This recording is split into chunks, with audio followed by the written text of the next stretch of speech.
Alrighty, Luke, here's your 408 small block Ford. Gives description combination. Got set of our ass cast head, custom grind hydraulic rollers. Got the Edelbrock Manifold on it. Got your carburetor. Valve covers you wanted. Going to make a run. See what she does. Stay tuned.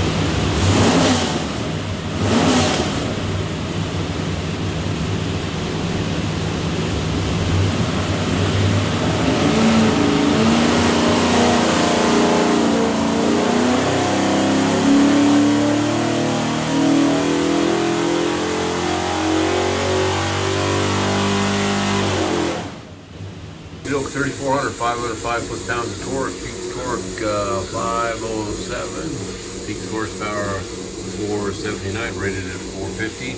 That's a new cylinder head combination, so everything runs good. We'll do now, pull the pipes back, make sure it's good and clean, show you a couple of things here.